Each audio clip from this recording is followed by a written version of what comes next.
Paredes Gómez, al que le agradezco mucho que esté el día de hoy aquí porque no solo que es una persona importante y muy ocupada, sino que tenía además un evento en Guadalajara al que negó estar por estar con nosotros, así que se lo agradecemos muchísimo. Voy a leer su semblanza y bueno, la dinámica sería la misma. Él nos va a exponer los temas de gran relevancia del derecho de autor y sobre todo con la voz institucional que es la del INDAUTOR. Posteriormente a la conferencia, pues enseguida podemos hacer todas las preguntas que surgen para terminar un poquito antes de las 2. Bueno, muchas gracias. El doctor Paredes es doctor en Derecho, miembro del Centro Mexicano de Protección y Fomento de los Derechos de Autor, autor además del libro El proceso administrativo de infracción intelectual, coautor del libro La propiedad intelectual en la era de la globalización, una mirada en el ámbito universitario, autor del libro Teoría y práctica del derecho de autor, entre otras publicaciones. Ha recibido además varios premios y reconocimientos por su trayectoria en el servicio público auspiciados por el INDAUTOR. Su actualización profesional en materia de propiedad intelectual la ha realizado en Estados Unidos, Argentina y México. Ha impartido diferentes cursos relativos a los materiales de derecho de autor, derechos conexos, contexto internacional de la propiedad intelectual.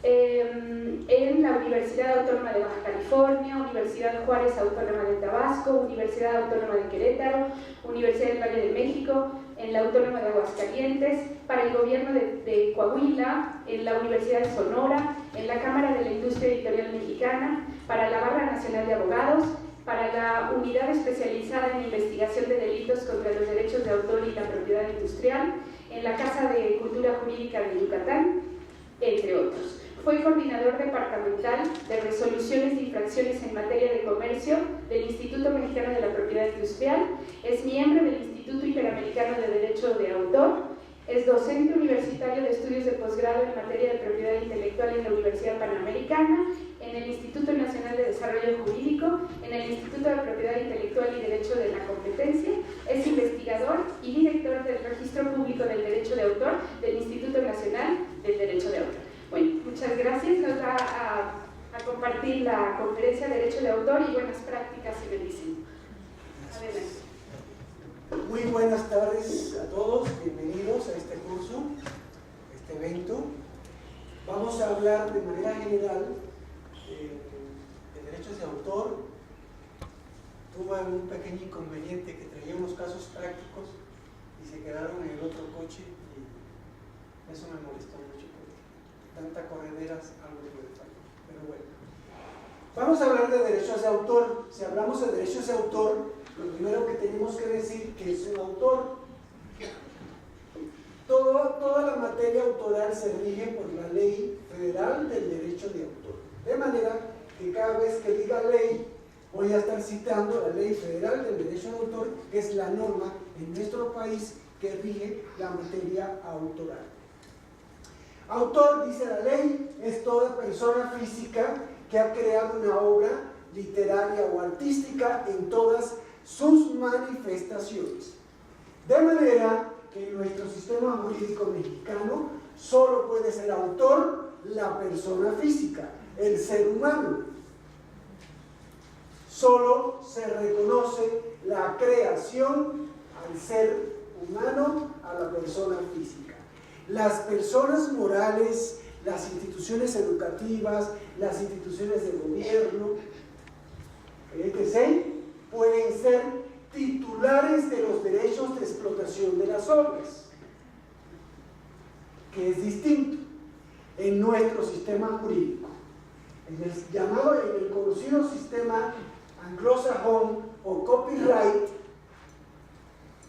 no se distinguen derechos personales de los patrimoniales, y puede ser que una empresa se le reconozca autoría, pero no es el caso nuestro.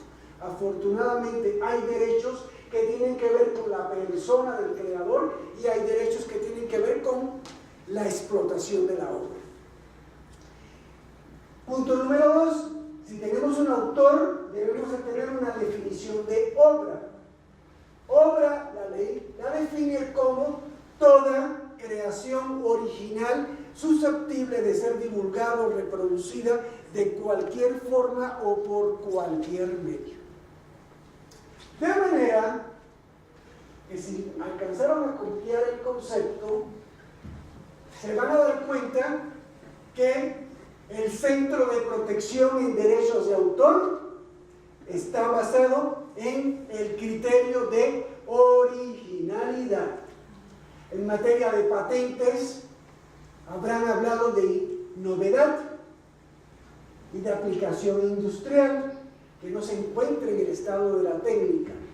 En materia de marcas, de signos distintivos, hablan de la distintividad de un producto o de un servicio. Los derechos de autor no requieren de novedad ni de distintividad, requieren de una sola palabra: originalidad. Paradójicamente, la ley no define qué se entiende por originalidad, y aquí me voy a autocitar porque sería, no me lo perdonaría no respetando derechos de autor. Y me voy a autocitar en un libro que tengo de teoría y práctica del derecho de autor, donde defino la originalidad como la expresión de la individualidad del autor,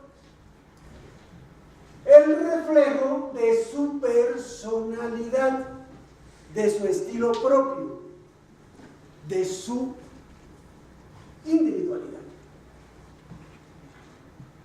Es decir, hablar de original, o el ser original, es porque estamos llevando a cabo un trabajo, un esfuerzo creativo, intelectual propio, que refleja nuestra personalidad, nuestro propio estilo, nuestra propia individualidad.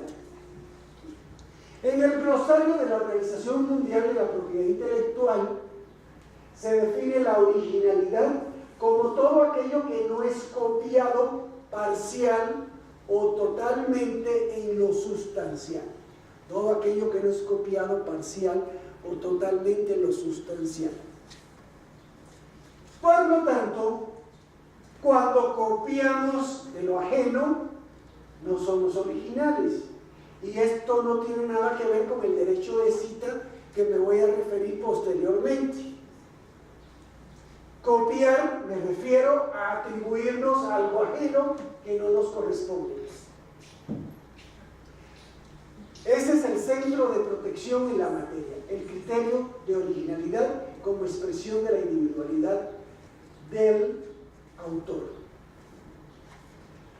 El autor, porque aquí, si hay un mundo creativo en la materia autoral, es el mundo del diseño.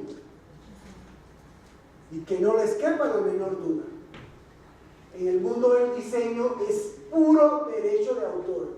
Las marcas podrán valerse de una marca para comercializar algún producto, pero el mundo creativo del diseño se rige por esencia por el derecho de autor, porque detrás de cada trabajo creativo, detrás de cada diseño, hay una expresión creativa protegida por el derecho de autor. Cuando hablamos de derechos de autor, hablamos de que el derecho de autor protege las obras en diversas ramas: literarias, escultórica, pictórica, de carácter plástico, dibujo, que incluye el diseño, audiovisuales, cinematográficas, programas de radio, programas de televisión, programas de cómputo, danza, fotográficas, bases de datos y el llamado arte aplicado. Cada una tiene sus particularidades y sus reglas para efectos del registro público del derecho de autor, que bueno, justamente, si Dios me lo permite, la próxima semana te sale un libro que acabo de terminar de escribir que entra en proceso ya de editorial. Sus particularidades. Entonces, estamos hablando de un mundo creativo amplio, con diversa información. El autor frente a la obra, vamos a pensar ahora, cada uno de ustedes pónganse como autores, como creativos, frente a la obra tiene dos grandes ramas, dos grandes brazos, que en la vida va a ser importante tomar en consideración. Y uno son los llamados derechos morales, que son derechos personales del Creador, porque son derechos que nacen con la persona del Creador y son derechos a perpetuidad. Muere la persona del autor y son derechos que sobreviven a la extinción de esa persona, jurídicamente hablando, o a su fallecimiento. Por eso sigue siendo Miguel de Cervantes y Saavedra el autor del Quijote por los siglos de los siglos. Entonces, son derechos que están unidos, inseparables del autor. El autor no los puede vender, ni regalar, ni ceder, ni donar. Son derechos que son inherentes e inseparables del Creador. Y el primer derecho que tiene el autor frente a la obra se llama derecho moral de divulgación, que dice la ley que es cuando la obra se da a conocer por primera vez y por lo tanto deja de ser inédita. El primer momento en que la obra, el diseño, el trabajo creativo sale del dominio privado del autor y lo da a conocer. Dice la ley, lo da a conocer en todo, en parte, en lo esencial de su contenido o a través de una descripción de sus principales características. Pero no solo, dice la ley, cuándo. Y los que decidimos ese momento de compartir la creación somos los autores, no tengan la menor duda. No solo cuándo, sino cómo. ¿Cómo? Puedes dar a conocer la obra con su propio nombre como autor, signo o firma que identifica al autor. Nombre, signo o firma que identifica al autor. O puede dar a conocer su obra, porque ahorita justamente estaba viendo ahí la exposición que tenían y todo. Hay unas obras plásticas en forma de pintura con ciertos relieves y con cierta textura, pero no veo que está identificado el autor. Me llamó la atención. Entonces, no creo que sean obras del espíritu, son obras del ser humano. Entonces debe haber un autor. ¿Cómo? A través de un seudónimo también tiene esa posibilidad. ¿Y qué es un seudónimo? Es un nombre elegido a entera elección del autor, en el que el autor decide no revelar su identidad y darse a conocer en la vida artística, creativa, bajo una forma determinada. O tiene una tercera opción. No voy muy rápido, ¿verdad? No. Gracias. Darse a conocer de manera anónima, que también se vale. Esto, señores, con el respeto que todos me merecen, es decisión del autor. A partir del momento en que empieza a crear, ¿cómo va a darse a conocer? ¿Bien? Derecho moral de divulgación como primer momento. Y aclaro, soy muy cuidadoso con los términos. No es lo mismo divulgación que publicación. Divulgación, por definición, es el primer momento.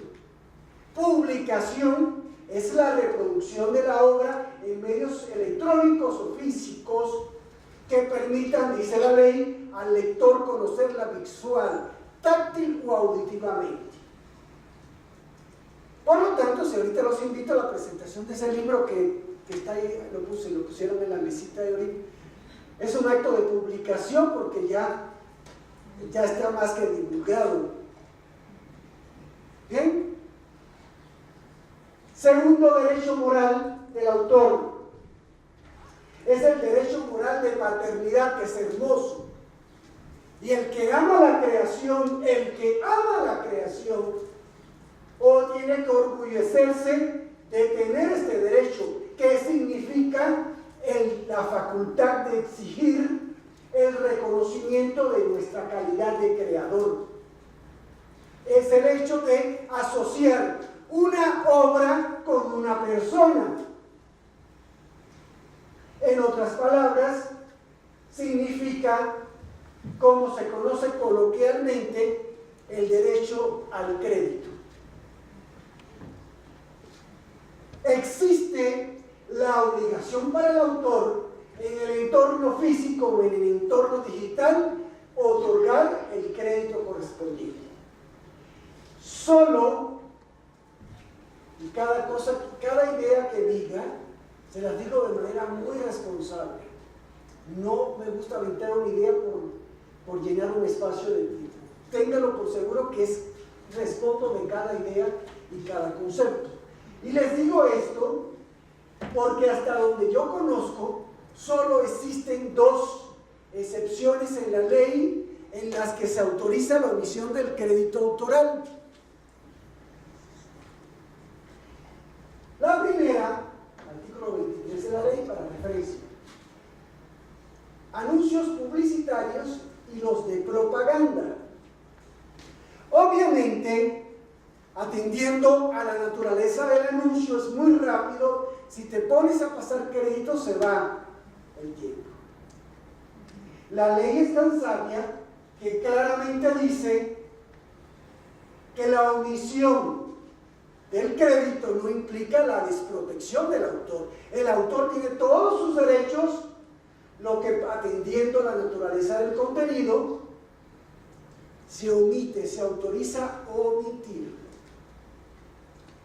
Fuera de anuncios publicitarios y de propaganda, en cualquier ejemplo que me puedan poner, en el entorno físico o en el entorno digital, existe la obligación de dar y otorgar el crédito correspondiente. Cualquier omisión conlleva a una violación al derecho moral de paternidad.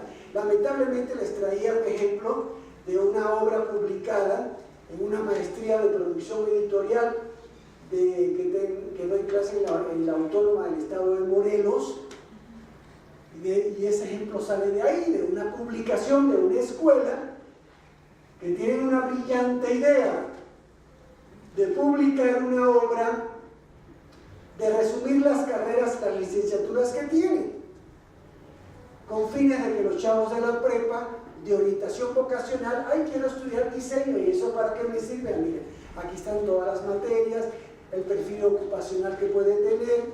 Está fría. No, ¿prefieres? No, si no me quedo sin voz. Perdón. Gracias. Entonces, fue brillante idea. Nada más que se ve la publicación. Lástima que se me quedó de ver esto. Vengo con coraje por eso, porque sí son ejemplos muy, muy ilustrativos. Ven, está la portada, el nombre de la escuela, el logotipo de la escuela. Nunca digo instituciones porque mi objetivo es académico. Y no hay autores. Y vean, vas a la página legal, esta obra es propiedad de la universidad. Pues qué bueno, pero también cumple con dar el derecho de autor, por favor. Eso se llama atropello y violación a la paternidad del creador o de los profesores que participaron en la elaboración de cada uno de esos libros que van a orientar vocacionalmente lo que quieren estudiar los chavos de prepa. Bueno, curiosamente y paradójicamente, ahí traía otro ejemplo, que la ley dice que es un requisito de publicación, no de protección. Cuidado. Requisito de publicación, insertar en las publicaciones el conocido símbolo C de copyright. Creo que lo traigo por aquí. Aquí está. Fue un regalo que me hicieron muy especial por la 8. Por eso lo traigo. el conocido símbolo C, y todo, el llamado, pero eso, en el sistema anglosajón, la gente está protegida porque tiene este símbolo. En el nuestro es un requisito de publicación, acompañado del nombre del autor, el año de la publicación. Y dice la ley, artículo 17, publicación, requisito en lugar y sitio visible. Aquí curiosamente en el otro ejemplo que les traía, ponen a la autora en la parte inferior del libro, pero con una letra que ni se ve. Está en un sitio visible, pero no es visible. Estas son las cosas que hay que luchar y combatir. Y mi razón aquí es difundir los derechos de autor en pro de la creatividad. Y no nos hacen un favor, bueno, pues como cada quien que se respete, no nos hacen un favor porque nos van a publicar. Yo creo que el beneficio es recíproco. Aporta la propiedad intelectual y también el editor va a tener su beneficio económico. Obviamente también las regalías hay que pagarlas, porque los derechos de autor no se regalan. Derecho moral de paternidad, segundo requisito, obligación. Tercer requisito, tercer derecho que tenemos como autor, se llama derecho moral de integridad. Derecho moral de integridad sobre la obra. Este derecho significa la facultad que tenemos como autores de oponernos a que la obra sea modificada, deformada, modificada o mutilada sin autorización del autor. A que la obra sea deformada, modificada o mutilada sin autorización del autor. La deformación entendida, es una definición de Ompi, como la distorsión del verdadero significado. La modificación, entendida como la alteración, cambio, transformación de la obra. Y la mutilación, entendida como la supresión de partes de la obra, cuando le quitamos pedazos a la obra, que en otras palabras significa el aniquilamiento de la obra. ¿Se puede modificar una obra? Sí, pero con autorización del autor, claro. En el mundo editorial,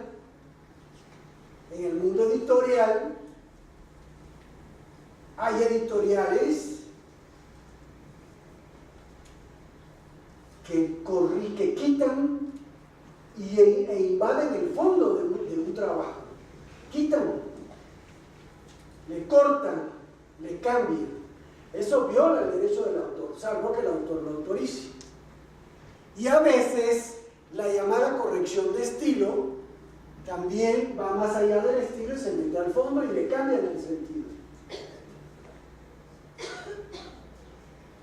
En el mundo del diseño,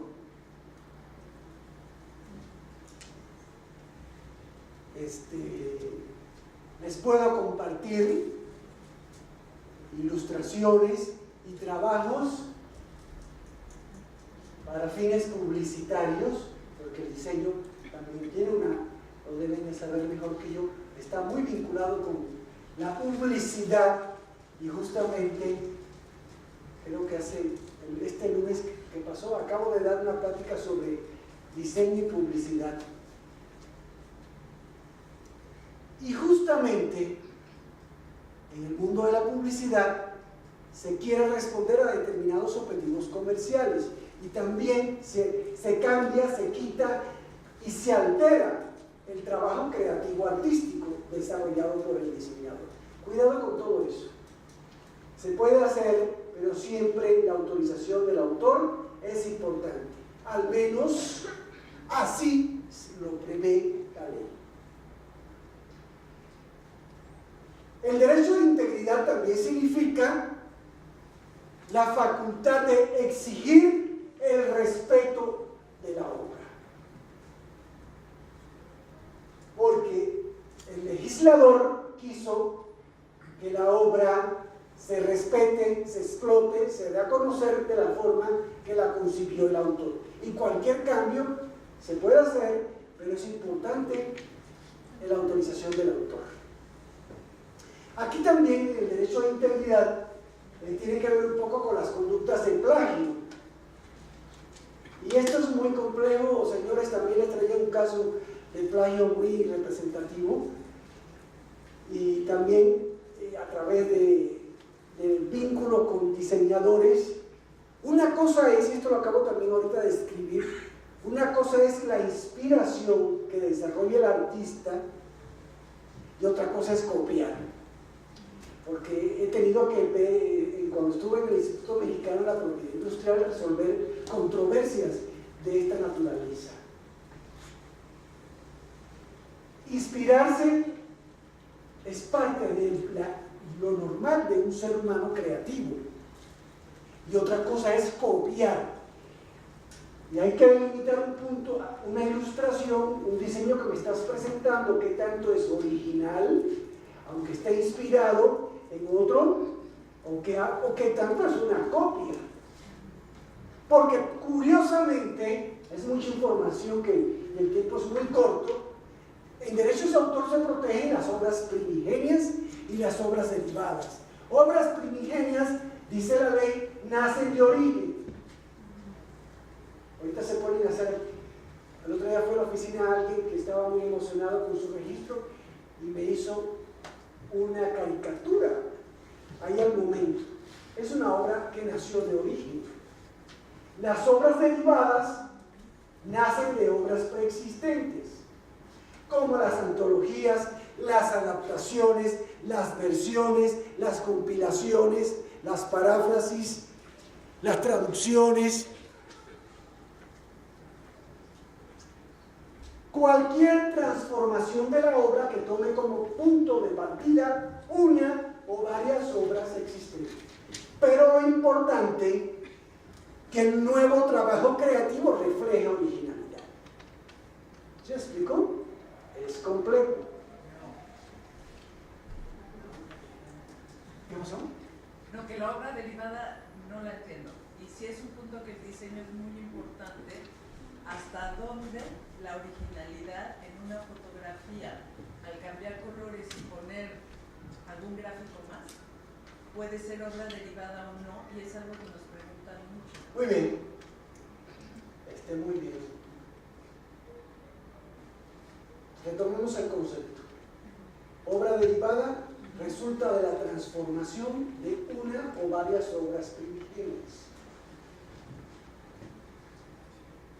En la nueva obra debe haber reflejado un estilo, esa individualidad, ese trabajo creativo, que no constituye al mismo tiempo una deformación de la obra y un cambio. Les pudiera platicar de un ejemplo de una obra fotográfica de alguien que tomó una fotografía muy original en una situación de un día de caos en la Ciudad de México, con lluvia, tráfico, inundación y todo, y alguien estaba colgado de un pecero de manera con una acrobacia, algo, y tomó una foto padrísima. Y después alguien le cambió colores y todo, y eso se llama atentar contra la integridad de la obra. Ahora, si de ahí se deriva algo complementario entonces hay que ver, debe siempre haber un trabajo individual suficiente. Nada más que las obras derivadas, por ejemplo, usted puede hacer una obra derivada antológica de una versión, una adaptación, una cualquiera, pero solo que para explotarla comercialmente requiere la autorización correspondiente del autor y titular patrimonial primigenio. Entonces, porque si no se mete uno en problemas. Yo puedo ahorita hacer una adaptación de una canción o puedo llevar una obra literaria a un guión cinematográfico, pero para vender esa adaptación tengo que tener autorización de los autores primigenios, y normalmente las autorizaciones van con un pago, como debe ser. Cuarto derecho moral, se llama derecho moral de retiro, donde la ley reconoce, así como pongo mis obras en circulación, las puedo retirar. Y el quinto es derecho moral de oposición, así como exijo que me den el crédito correspondiente, también se debe uno oponer cuando le hacen un reconocimiento autoral cuando no lo tiene. Y a veces en el mundo laboral, soy jefe, no tengo nada contra los jefes, pero los jefes, no voy a hablar en primera persona, pero los jefes quieren que aparezca como primero y no han arrastrado el lápiz. Para nada, entonces es un conflicto de orden práctico y dile al jefe que no es complejo. Pero bueno, esto en general son grandes los derechos morales, derechos personales, pero por su parte está el otro brazo del autor que le conoce con el nombre de derechos patrimoniales. Los derechos patrimoniales, si los derechos morales eran de contenido personal, estos son económicos, son derechos de explotación de la obra, que comprende la producción, reproducción, distribución, almacenamiento, comercialización y difusión y explotación en general de los derechos de la obra. Estos derechos pueden ser que los tenga el autor o los tenga un tercero a los que les haya cedido. Normalmente, por ejemplo, en el mundo de las publicaciones, el editor es el que va a comercializar la obra detrás de un contrato de edición, que debe, porque los contratos de edición tienen, de acuerdo a la ley, y doy el artículo para mayor referencia, 47 de la ley, exige que un contrato de edición cumpla cuatro requisitos. Primero, el alcance de la edición. ¿Cuántas ediciones van a hacer en ese contrato? Normalmente se sugiere una edición por contrato. El segundo requisito es cuántos ejemplares va a comprender la edición. Que a veces, por ejemplo, la edición contiene 5.000 ejemplares en 5 tirajes de a 1.000.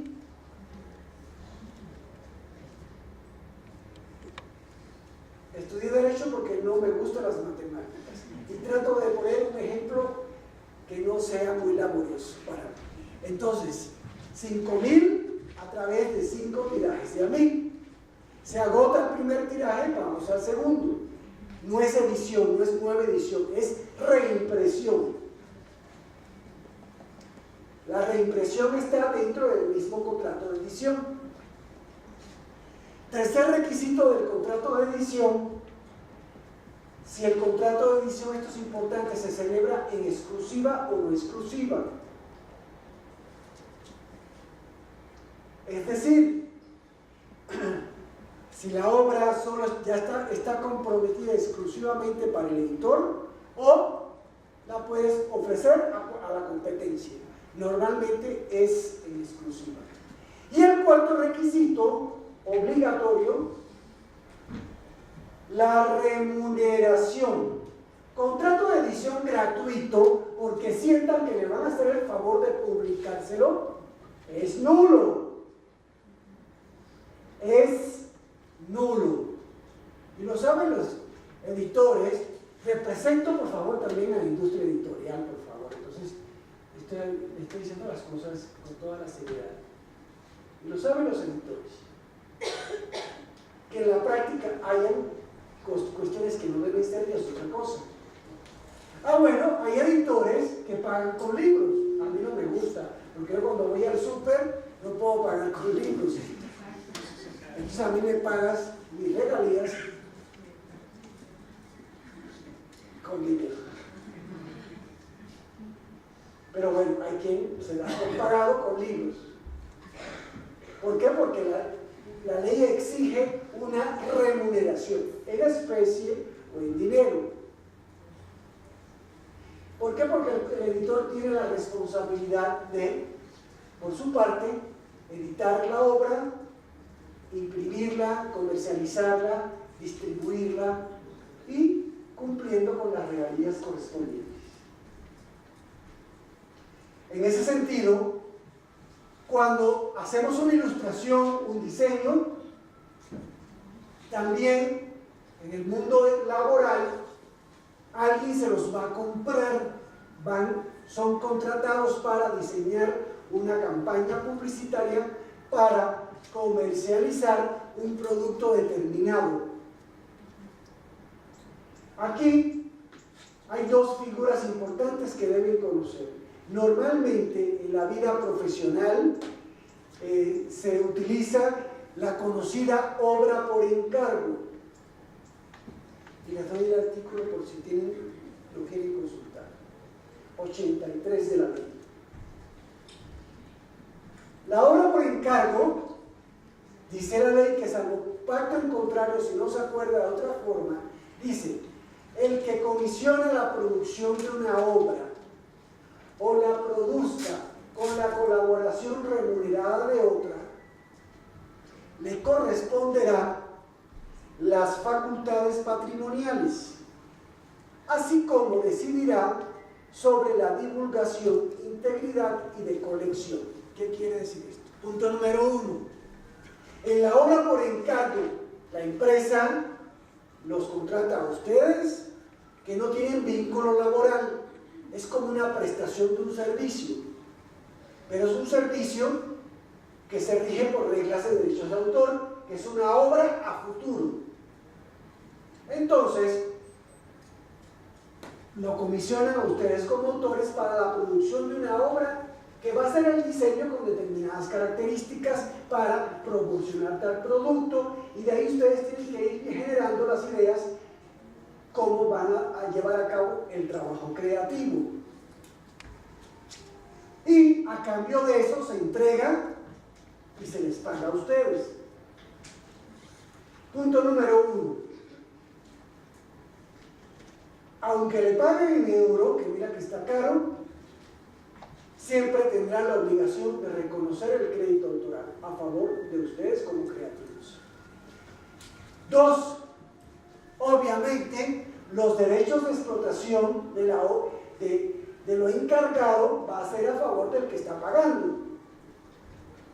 Aquí, por una ficción de la ley y un rollo jurídico, curiosamente sí, el derecho moral de decidir cuándo se divulga la obra y de autorizar o no que se le haga algún cambio, se le concede al que está pagando, al que comisiona, que se llama comitente. Entonces, bueno, te pago, yo decido cuándo la voy a dar a conocer y cualquier cambiecillo lo puedo hacer. ¿Por qué? Por la forma en que están haciendo la creación. La creación nace no por voluntad del autor, sino derivado de ese encargo. Esto se hace por contrato. Por contrato. Lo que se hace verbal se lo lleva el viento, porque en esta materia todo tiene, cualquier autorización, cualquier conducto debe ser por escrito. Hay otra que se llama cesión de derechos, pero esta no se las recomiendo mucho porque es más técnica y es más rollo, más complicada. En el orden práctico se dificulta, porque la cesión de derechos es la que el autor hace a favor de un tercero que cede sus derechos de explotación, pero la ley habla entre 5 y 15 años. Si es más de 15 años, hay que justificar por qué tantos años. Tiene que ser onerosa, temporal, y por escrito es más complicado. Se les recomienda mucho en su vida práctica la obra por encargo. Aunque también otra que está en el artículo 84 de la ley, que se llama obra como consecuencia de una relación laboral, que son las obras que surgen derivado del trabajo y son trabajadores, creadores, investigadores. En este caso,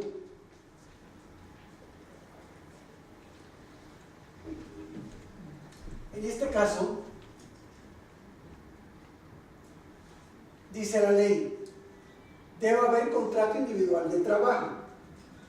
Debe existir una cláusula de propiedad intelectual que diga que todo lo que haga el creador va a pasar a favor del patrón. Si no lo dice, dice la ley, 50 y 50, 50 el trabajador, 50 el patrón. Y si no hay contrato individual de trabajo, lo que pasa es que esto lo desconoce mucha gente. Si no hay contrato individual de trabajo, dice la ley, artículo 84, la totalidad de los derechos les corresponde al trabajador. Ahí tienen la referencia y hagan valer y respeten sus derechos. Bien, me gustaría dar oportunidad a las preguntas. Puedo hablar mucho, pero prefiero que ustedes pregunten de todo lo que quieran. Muchas gracias y bienvenido. Tienen la palabra, por favor. Adelante. No sé quién va a conducir. Sí. ¿Me van a ayudar para dar la palabra, por favor? Vamos a hacer otro cambio de micrófono para poder Gracias.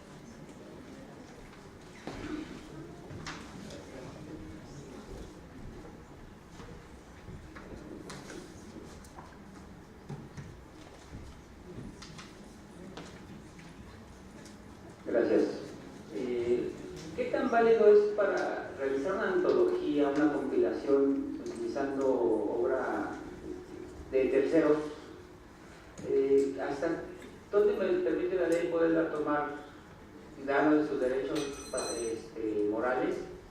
Y si no tengo la forma de conseguir poder yo darle un contrato, un pago específico a los posibles personas que van a estar en la antología. Ejemplo, no sé, arquitectos, pintores de hace 50 años, 100 años. A ver, muy buena pregunta. Primero, es que hay cosas que obviamente no alcanzo a decir por razones de tiempo. Las obras a nivel internacional, a nivel universal, se rigen por un convenio internacional que se llama Convenio de Berna para la protección de las obras literarias y artísticas. Este convenio data del año 1886. Ha tenido varias reformas y se le identifica con la última, Acta de París de 1971. Este convenio, somos miembros 193 países en el mundo. Y a nivel universal dice, las obras están protegidas, la vida del autor y como mínimo 50 años después de muerto el autor. Y si son varios los autores, los 50 años comienzan a contarse a partir de que muere el último. En el nuestro, artículo 29, la vida del autor y 100 años después de muerto el autor. Orgullosamente México es el país de protección internacional más alto. Normalmente los países como Europa, 70, 75 es lo que predomina. Ahora, esa es la primera pregunta. La segunda, la otra parte. Vas a hacer un trabajo, una obra derivada, vas a tomar hay que ver si es algo literario o es algo artístico. No es lo mismo que yo agarre una fotografía, una ilustración y la incorporo a mi trabajo, así agarro un fragmento, un párrafo, 2 párrafos de contenido literario. La pregunta sería, ¿qué es lo que estás tomando? Ejemplo sería tomar un poeta, Sor Juana Inés, tomar un poema de Sor Juana y hacer la ilustración de esos poemas, entonces se volvería una obra derivada. Al final del día el poema sigue estando intacto, no se mutila, no nada, pero se está haciendo una derivación. Para mí no es obra derivada, es inspiración. Y eso es obra primigenia y cosas de toda la protección cultural.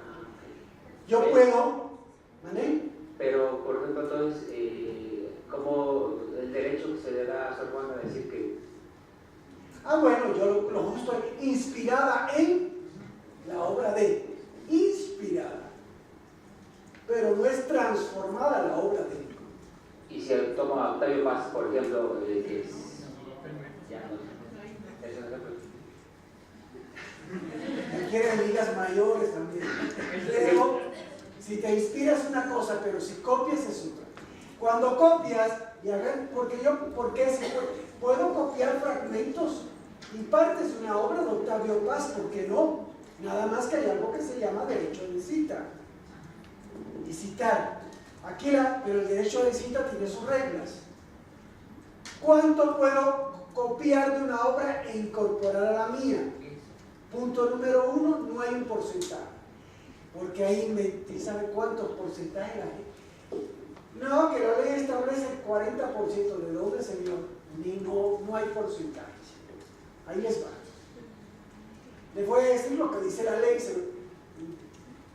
Me gusta, creo tener facilidad para memorizarlo. Y eso me da mayor seguridad para externar la ley. Dice, siempre que la cantidad tomada no constituya una reproducción simulada o sustancial de la obra. Siempre que la cantidad tomada no constituya una reproducción simulada o sustancial de la obra. Es decir, si mi obra es su obra, sí lo cité, pero es toda la obra suya, pues ¿dónde está mi obra? Pues no, es una reproducción encubierta y es una violación al derecho patrimonial de reproducción del autor. Pero el derecho de cita debe cumplir 5 requisitos previos. Primero, para citar debe tratarse de una obra ya divulgada, porque si no violas el derecho de inédito del autor. Porque si no ya estás dando a conocer un trabajo cuando el autor todavía no lo ha dado a conocer. Y esto ha pasado y sigue pasando. Y hay algunas universidades que han citado obras no publicadas con autorización del autor, pero eso está violando el derecho de inédito porque ya se dio a conocer la obra. Bueno, debe de tratarse de una obra ya divulgada. Segundo requisito en el derecho de cita, sin remuneración. Tercer requisito, citando invariablemente la fuente. Citando invariablemente la fuente. Cuarto requisito, dice la ley, sin alterar la obra, porque si citas, y esto ha sucedido, que citan, agarran el párrafo y lo cambian. Y esto atenta contra la integridad de la obra, el derecho de integridad del autor.